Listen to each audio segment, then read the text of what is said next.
अस्सलाम वालेकुम दोस्तों, वीडियो देखने से पहले हमारे इस चैनल को सब्सक्राइब कर लें और नीचे मौजूद बेल आइकन को जरूर क्लिक कर लें ताकि हमारी वीडियोस बाकायदगी से आपके पास पहुंचती रहें।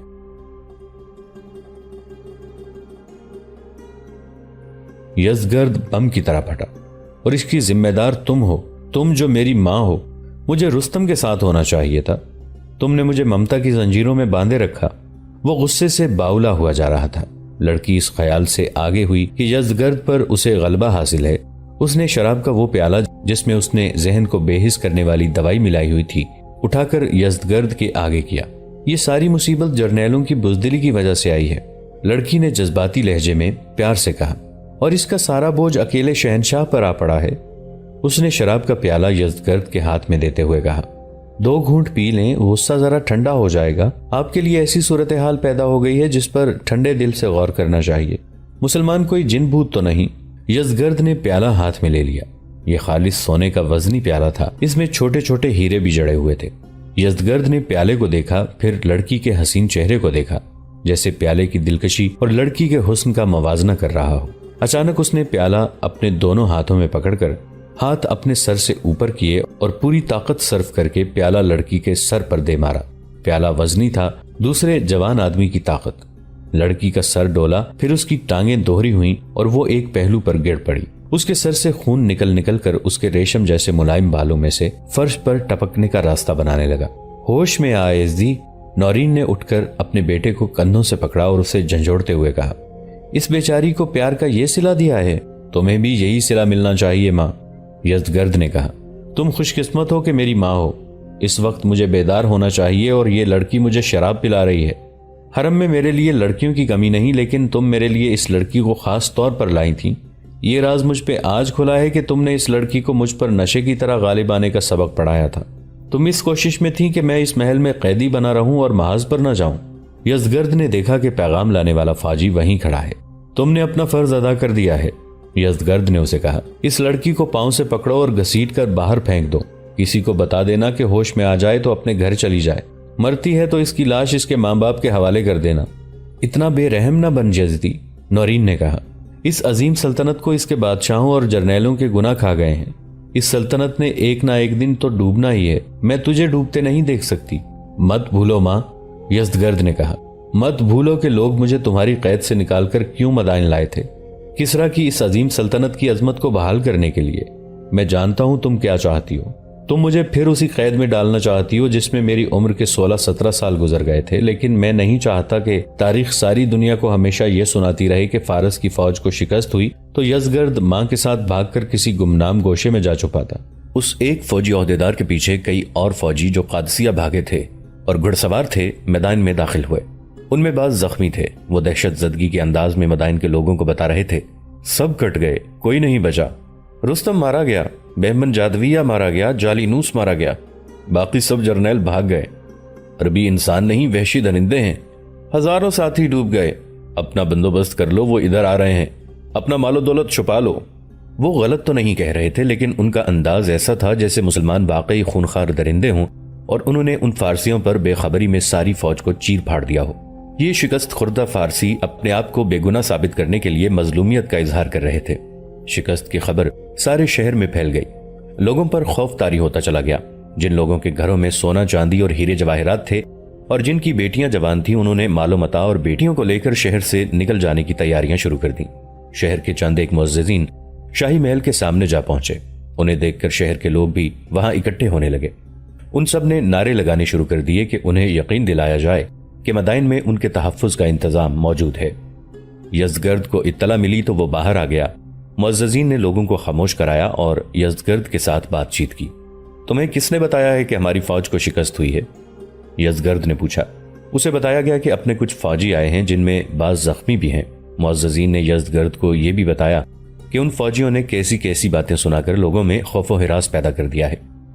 यज़गर्द ने हुक्म दे दिया कि इन फौजियों को गिरफ्तार करके कैद खाने में बंद कर दिया जाए और जो फौजी कादसिया से भागकर मदाइन आए उन्हें बाहर रोककर यह हुक्म सुनाया जाए कि शहर के लोगों को कादसिया की कोई बात न सुनाई जाए और शहर में खौफ व हिरास फैलाने वालों को सजाए कैद दी जाए। और ए शहर के लोगों, यज़गर्द ने लोगों से खिताब किया, क्या इन अरबों को शिकस्त देने का यह तरीका है कि तुम शहर छोड़कर भाग जाओ? मदाइन फारस की असमत है, क्या तुम अपनी अजीम सल्तनत की असमत अपने दुश्मन के हवाले कर जाओगे? जाओगे कहां? जहां जाओगे दुश्मन तुम तक पहुंच जाएगा।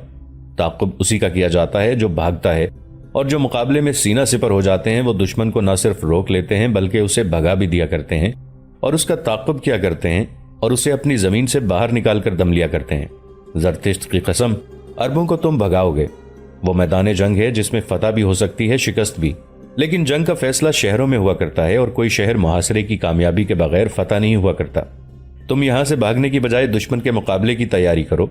मैं तुम्हें यह भी यकीन दिलाता हूं कि अरबी लश्कर मदाइन तक नहीं पहुंच सकेगा। वो अभी तक कादसिया में है।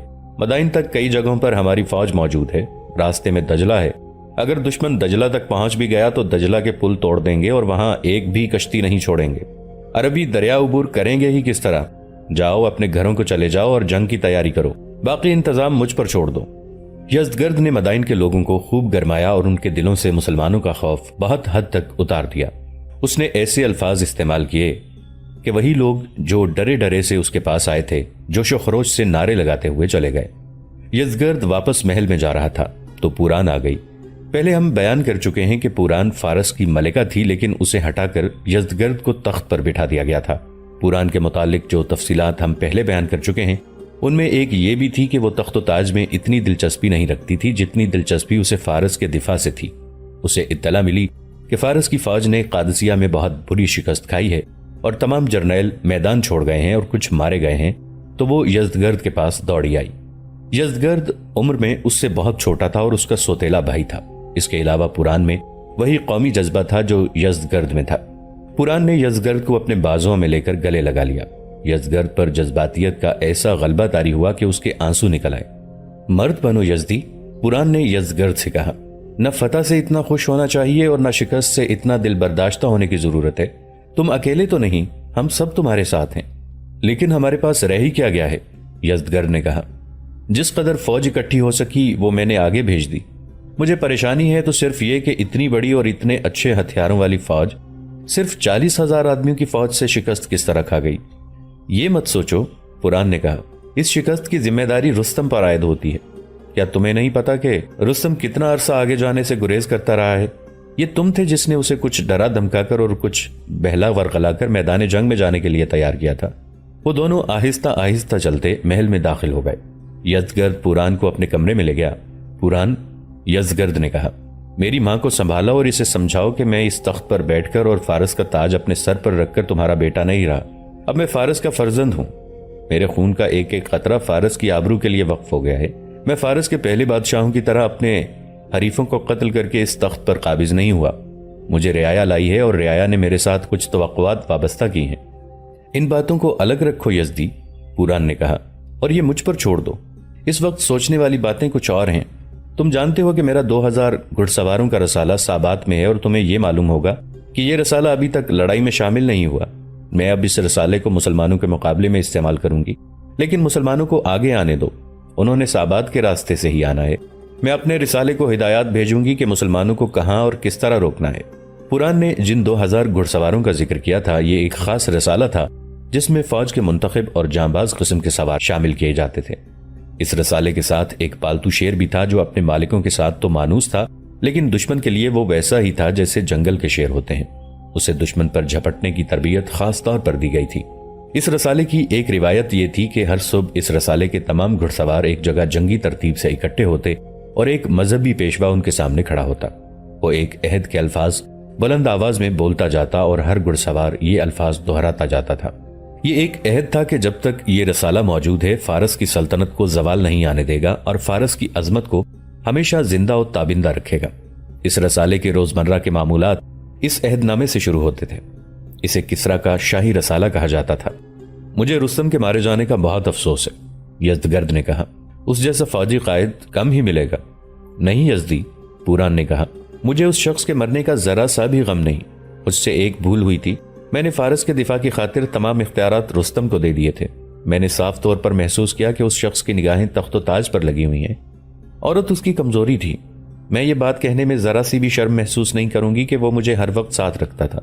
अक्सर रातों को भी वो मुझे अपने कमरे में नहीं जाने देता था। वो फारस का ताज अपने सर पर रखने के लिए जिंदा रहने की कोशिश में था। बहरहाल वो अच्छा था या बुरा मर गया है, मरे हुओं पर आंसू बहाने का ये वक्त नहीं। अब ये सोचना है कि हम जो जिंदा हैं हमें क्या करना चाहिए। तुम अकेले गम न करो, तुम अभी नौजवान हो, हमने जो देखा है वो तुमने नहीं देखा। मैं अब तुम्हें अकेला नहीं छोड़ूंगी। पहले तफसील से हम बयान कर चुके हैं कि पुरान घोड़े पर सवार होकर फारस के हर उस शहर की गलियों में घोड़ा दौड़ाती फिरती और लोगों के हौसले बढ़ाती और उन्हें शहर के दिफा के लिए तैयार करती रहती थी जहां मुसलमान हमला करते थे। अब उसने वही काम फिर शुरू कर दिया।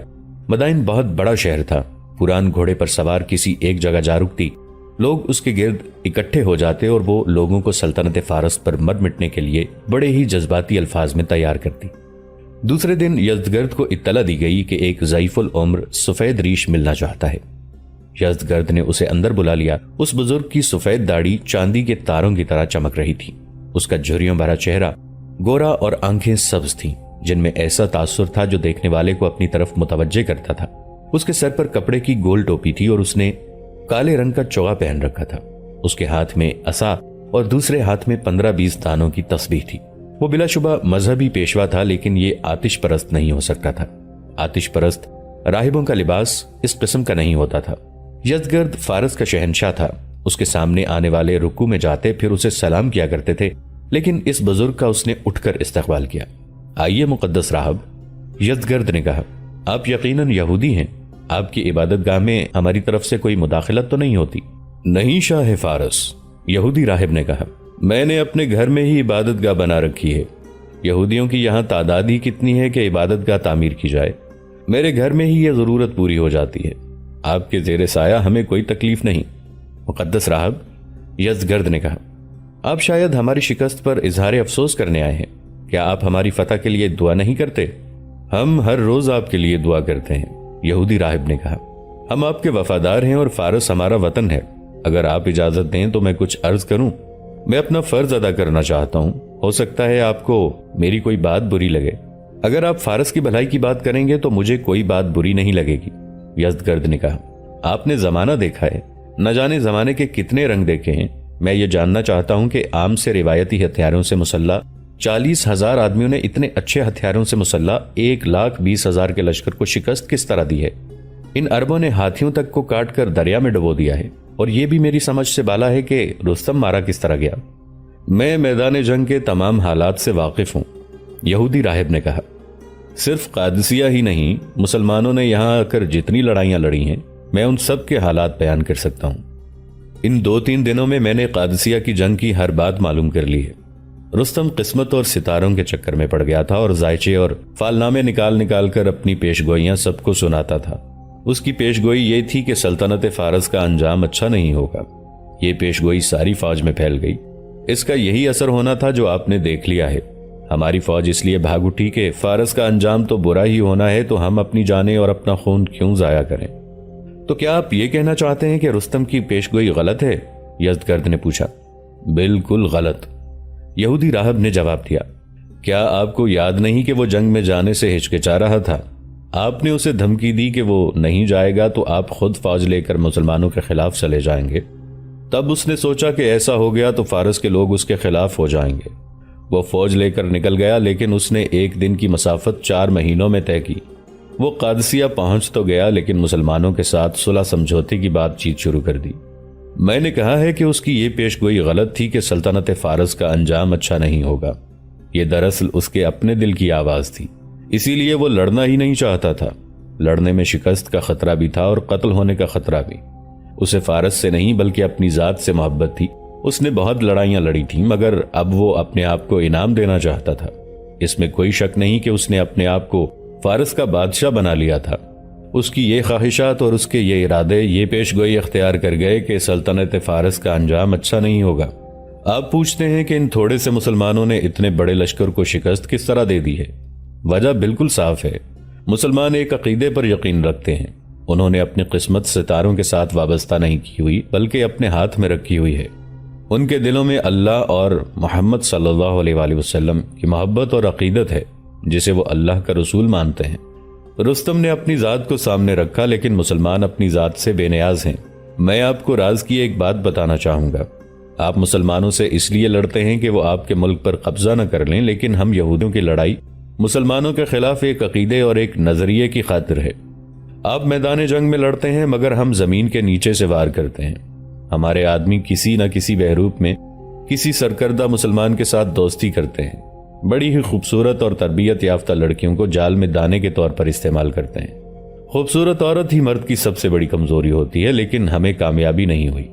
جہاں بھی ہم نے یہ طریقہ اختیار کیا وہاں ہماری لڑکی نے مسلمانوں کے کردار سے متاثر ہو کر اسلام قبول کر لیا، یا اس کی اصلیت بے نقاب ہو گئی اور وہ قتل ہو گئی، یا اس کے ساتھ ہم نے جو ایک دو آدمی مسلمانوں کے بحروپ میں بھیجے وہ مارے گئے۔ ان کے رسول صلی اللہ علیہ وآلہ وسلم کی زندگی کا واقعہ ہے۔ مکہ والوں نے مدینہ پر حملہ کیا تھا، مسلمانوں نے مدینہ کے ارد گرد خندق کھود لی اور مکہ والے باہر کھڑے رہ گئے۔ میں اس وقت وہاں نہیں تھا۔ ہمارے بہت سے یہودی مدینہ میں تھے۔ انہوں نے محمد صلی اللہ علیہ وآلہ وسلم کو اپنی وفاداری کا دھوکہ دیا اور محمد صلی اللہ علیہ وآلہ وسلم نے انہیں اپنا دوست سمجھ کر مدینہ میں ہی رہنے کی اجازت دے دی۔